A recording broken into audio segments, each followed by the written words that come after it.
Hello everyone, आज का जो टॉपिक है refraction of light through a prism. तो आज हम पढ़ेंगे प्रिज्म के बारे में। एक्चुअली में प्रिज्म होता क्या है।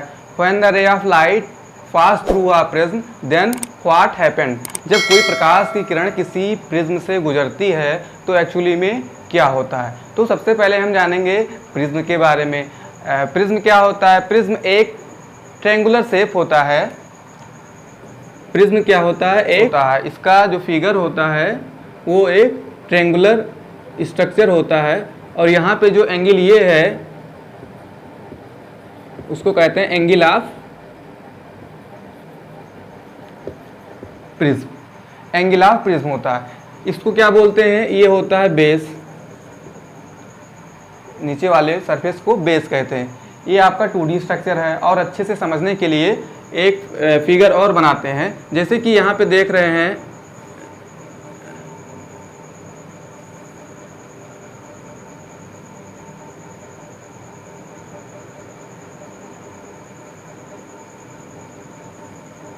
ये यहाँ पे आप लोग देख सकते हैं 5 सरफेस इसके होते हैं। एक सरफेस यहाँ दिख रहा है, ये फ्रंट में, और एक उस बगल में। देखिए ये जो होता है, ये फर्स्ट सरफेस जो होता है इसको कहते हैं इंसिडेंट सरफेस। ये जो होता है इसको इमर्जेंट सरफेस। और जो नीचे का होता है उसको क्या कहते हैं, उसको बेस बोलते हैं। तो इस तरीके से यहाँ पे फर्स्ट सरफेस, एक उधर का सेकेंड, ये थर्ड, और एक इधर फोर्थ, और जो नीचे का जो बेस होता है उसको फिफ्थ वाला सरफेस बोलते हैं। तो इसमें टोटल 5 सरफेस होते हैं। इसको क्या कहते हैं, ये बेस होता है। 3D फिगर है। और एक्चुअली में जो प्रिज्म होता है वो 3D में होता है, यानी उसके बीच में क्या फिल होता है, उसके बीच में भी ग्लास ही भरा होता है। और ग्लास भरा होता है तो डेंसर मीडियम होता है। डेंसर मीडियम क्यों होता है, क्योंकि वो बहुत डेंस होता है। उसके जो मॉलिक्यूल्स होते हैं, जो ग्लास के जो मॉलिक्यूल्स होते हैं बहुत ही डेंस होते हैं। उसके बीच के जो दूरी होती है मॉलिक्यूल्स की बहुत नज़दीक होती है। तो इस प्रकार से ये डेंसर होता है और उसके बीच में क्या भरा होता है, ग्लास ही भरा होता है। और अब हम जानेंगे कि जब प्रकाश की किरण when the ray of light pass through a prism then what happened. तो एक कोई प्रिज्म लेते हैं इस तरीके से, रे ऑफ लाइट। हमने इसमें क्या किया, ये कोई प्रिज्म लेते हैं और ये हमारा ईयर है जिसको हम रेरर मीडियम कहते हैं। ये रेरर मीडियम है और ये ग्लास क्या है, ये डेंसर मीडियम है, डेंस मीडियम है। प्रकाश की किरण जब रे ऑफ लाइट इस पे इंसिडेंट होती है तो आप सभी लोगों ने पढ़ा है, और जा करके अगर वो वीडियो नहीं देखे हैं तो आप लोग देख लीजिए कि जब रे ऑफ लाइट जब रेरर से डेंसर में जाती है तो वो नॉर्मल की ओर क्या होती है, झुक जाती है। यानी इस प्रकार से यहाँ पे एक नॉर्मल बनाएंगे हम। ये नॉर्मल है, ठीक है। अगर ये प्रिज्म ना होता, यानी ये ग्लास अगर ना होता तो ये लाइट कहाँ जाती, ये सीधी ऐसे जाती। It's clear. ये जो लाइट है किधर जाती, सीधी जाती। तो जो रूल है, यानी कि जब इंसिडेंट जो रे है वो रेरर से जब डेंसर में जाती है तो वो नॉर्मल की तरफ झुक जाती है। तो यहाँ पे हल्का क्या हुआ, डेविएट हो गया, यानी कि ये झुक गया।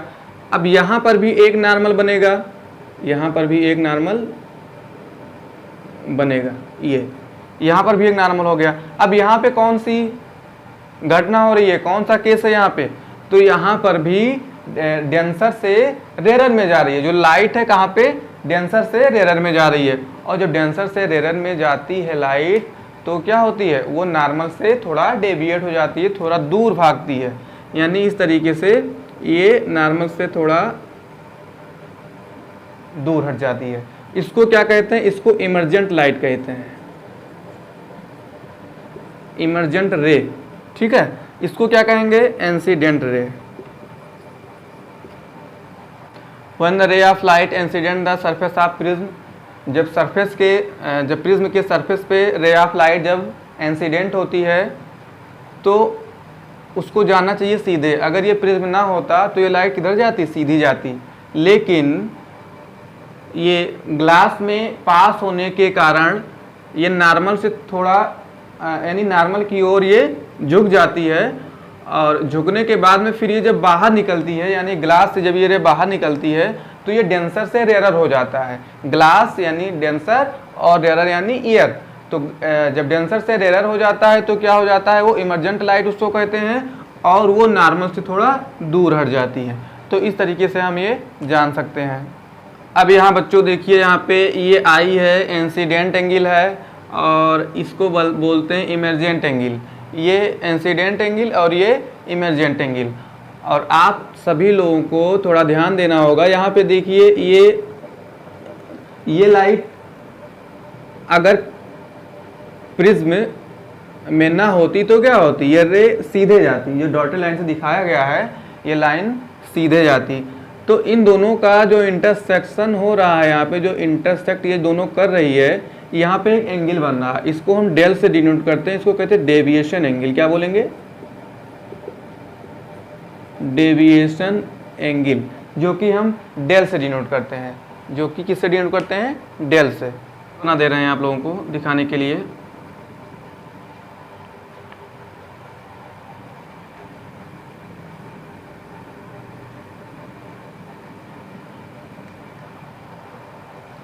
तो जब बाहर निकलेगी तो इस 7 कलर में क्या होती है, टूट जाती है। ठीक है, यहां पर दिखाया गया कि 7 कलर में टूट जाती है। और यहां पर भी एक नॉर्मल होना चाहिए, क्योंकि डेंसर से रेयर में जा रही है। डेंसर से क्या हो रही है, रेयर में जा रही है। तो डेंसर से रेयर में जाती है तो ये क्या होती है, नॉर्मल से थोड़ा दूर हट जाती है। तो यहाँ पे दिखाया गया नॉर्मल से दूर हट जा रही है। आप लोग सभी लोग जानेंगे, मतलब जान रहे होंगे कि जो विबग्योर होता है,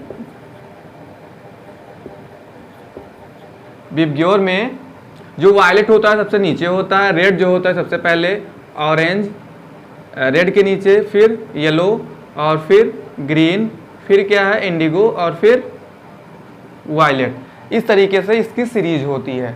तो प्रिज्म के बाहर निकलने के बाद जो प्रकाश होता है इस तरीके से टूट जाता है। आइए बात करते हैं थोड़ा इस पे। यदि ये लाइट जो है प्रिज्म में, यानी कि प्रिज्म से पास अगर ना होती तो लाइट किधर जाना चाहिए, लाइट को सीधे इधर जाना चाहिए। ठीक है, लाइट को इधर जाना चाहिए। और यहाँ पर अगर प्रिज्म ना होता तो क्या होता, ये लाइट, ये जो रे ऑफ लाइट है इसको इधर जाना चाहिए। और इसके बीच में एक एंगल बनता है जिसको हम डेल्टा से डिनोट करते हैं, इसको कहते हैं डेविएशन।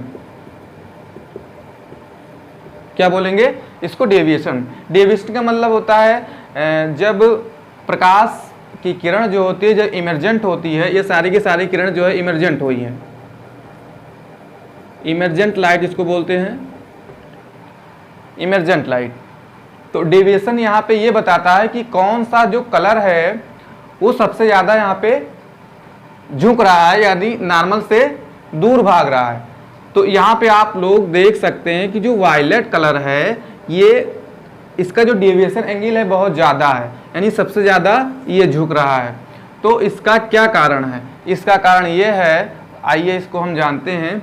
आप लोग वेवलेंथ के बारे में जान रहे होंगे। तो जो रेड यानी रेड कलर का जो वेवलेंथ होता है वो सबसे ज़्यादा होता है। लैम्डा जो होता है वेवलेंथ सबसे ज़्यादा होता है। लेकिन यदि हम वायलेट की बात करें तो इसका जो लैम्डा होता है वो सबसे कम होता है। जिसका वेवलेंथ ज़्यादा होगा, जिसका हमने क्या कहा वेवलेंथ ज़्यादा होगा, उसका जो डेविएशन एंगल होगा वो कम होगा। तो यहाँ पे रेड का वेवलेंथ ज़्यादा है लेकिन जो डेविएशन है वो बहुत ही कम हो रहा है। यहाँ पे क्या हो रहा है, ये बहुत ज़्यादा डेविएट हो रही है नॉर्मल से, ये नॉर्मल से काफ़ी दूर भाग रही है। ठीक है, तो इस तरीके से वेवलेंथ इसका कम है। इसी का अपोजिट फ्रीक्वेंसी होता है, यानी वेवलेंथ ज़्यादा होगा, जिसका वेवलेंथ जितना ज़्यादा होगा उसकी फ्रीक्वेंसी उतना ही कम रहेगी। तो इसकी फ्रीक्वेंसी क्या हो जाएगी, फ्रीक्वेंसी की बात करें तो ये फ्रीक्वेंसी जो लैम्डा यानी जो रेड का फ्रीक्वेंसी होगी सबसे कम होगी, लेकिन वायलेट की जो फ्रीक्वेंसी होगी सबसे ज़्यादा होगी। तो इस तरीके से हम जान सकते हैं। ये हो गया वेवलेंथ। वेवलेंथ क्या होगा, बढ़ेगा, लेकिन ये जो फ्रीक्वेंसी है, ठीक है, एच न्यू मतलब न्यू जो होता है फ्रीक्वेंसी होती है। तो यहाँ पर उधर से इधर आने पर फ्रीक्वेंसी जो होगी ज़्यादा होगी, लेकिन इधर से इधर जाने पर लैम्डा जो वेवलेंथ होगा वो ज़्यादा होगा। इस तरीके से हम समझ सकते हैं इन चीज़ों को। अब इसके बाद में हम बात करते हैं कुछ हमारे, ये डिपेंड्स करता है जो डेविएशन एंगल है किस पे डिपेंड करता है। डेविएशन एंगल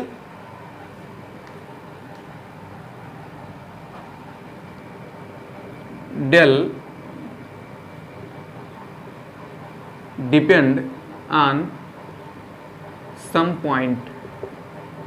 जो डेविएशन है यानी जो रे ऑफ लाइट इमर्जेंट हो रही है 7 कलर में, सबसे ज़्यादा झुक रही है कोई तो कम झुक रही है, कोई बहुत कम झुक रही है।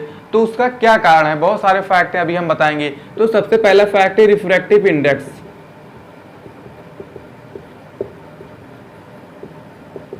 ठीक है, आंसर डिनोट करते हैं। रिफ्रैक्टिव इंडेक्स ज़्यादा होगा। हमने क्या कहा? रिफ्रैक्टिव इंडेक्स यदि ज़्यादा है, रिफ्रैक्टिव इंडेक्स ज़्यादा होगा तो डेल का मान भी क्या होगा? ज़्यादा होगा। ऐसा क्यों होता है? क्योंकि रिफ्रैक्टिव इंडेक्स ज़्यादा होने के कारण वो डेंसर मीडियम होगा। डेंसर मीडियम में होता क्या है कि वो बहुत डेंस होता है, उसके जो मॉलिक्यूल्स होते हैं बहुत ही डेंस होते हैं, बहुत ही नज़दीक होते हैं। इस तरीके से वो जो है ज़्यादा डेविएट होता है, यानी वो ज़्यादा झुकता है। दूसरा जो है हमारा जो दूसरा पॉइंट है वो टेम्परेचर है। टेम्परेचर को ज़्यादा बढ़ा देंगे। यदि हम टेम्परेचर को ज़्यादा बढ़ा दे रहे हैं तो जो मॉलिक्यूल्स होंगे मीडियम के वो दूर दूर भागेंगे, और जब दूर दूर भागेंगे तो रेयर मीडियम हो जाएगा। तो टेम्परेचर बढ़ाने पर क्या हो जाएगा? टेम्परेचर बढ़ाने पर जो डेल का वैल्यू होगा वो कम हो जाएगा। ठीक है, जबकि रिफ्रैक्टिव इंडेक्स में क्या होता है? डेल का वैल्यू ज़्यादा था। क्यों था? क्योंकि वहाँ पे ज़्यादा डेविएट हुआ, क्योंकि वहाँ पे डेंसर मीडियम है। डेंसर मीडियम क्यों है? क्योंकि रिफ्रैक्टिव इंडेक्स ज़्यादा है। और यहाँ पे जो टेम्परेचर ज़्यादा कर देंगे तो रेयर मीडियम हो जाएगा, मॉलिक्यूल दूर दूर हो जाएंगे, भाग जाएंगे। तो इस तरीके से जो डेल का वैल्यू होगा वो कम हो जाएगा। ठीक है, और तीसरा जो हमारा है वो है वेवलेंथ। वेवलेंथ है, तो वेवलेंथ में ये चीज़ें हम पहले भी बता चुके हैं। लैम्डा यानी वेवलेंथ को ज़्यादा कर दे रहे हैं। वेवलेंथ ज़्यादा यदि है, यदि जो कलर है वेवलेंथ उसका ज़्यादा है, तो उसका जो डेल होगा, जो डेविएशन होगा वो क्या होगा? कम होगा। क्यों? डेविएशन क्या होगा? कम हो जाएगा। ये डेल इस तरीके से वेवलेंथ बढ़ाने पर जो डेल का वैल्यू होगा कम हो जाएगा। लेकिन यदि लैम्डा डिक्रीज है, लैम्डा यानी जो है वेवलेंथ यदि कम है, तो उसका जो डेल होगा क्या हो जाएगा? ज़्यादा हो जाएगा। जैसे कि जो वायलेट कलर होता है, वायलेट कलर का जो वेवलेंथ होता है सबसे कम होता है। वेवलेंथ जो वायलेट का होता है वो सबसे कम होता है। ठीक है, और जब सबसे कम होगा तो उसका जो डेल का वैल्यू होगा क्या हो जाएगा? ज़्यादा हो जाएगा, यानी वो ज़्यादा डेविएट हो जाएगी। तो इस तरीके से आप समझ सकते हैं कि जो डेविएशन होता है किस पे डिपेंड करता है। और ये सारी चीज़ें आप लोग समझ गए होंगे। आशा करता हूँ कि ये सारी चीज़ें आप लोगों को बहुत अच्छे समझ में आ गई होंगी। अब इसके यूजेज क्या हैं? तो आप लोगों ने देखा होगा कि प्लेटफॉर्म पे जो इंडिकेट वाले जो लाइट लगे होते हैं रेड लगे होते हैं। रेड ही क्यों लगे होते हैं? क्योंकि दूर से देखने पर हमको वो चीज़ें बहुत ही स्पष्ट रूप से दिखाई देती हैं। आप लोगों ने देखा होगा रेड कलर एक ऐसा कलर है जो कि हम काफ़ी दूर से देखिए, फॉग हो, डस्ट हो या तूफान, जो भी मॉलिक्यूल्स हों बीच में मीडियम में, फिर भी हमको दिखाई देते हैं। इसीलिए व्हीकल्स में जो बैकलाइट लगा होता है उसमें भी हम रेड कलर का यूज करते हैं।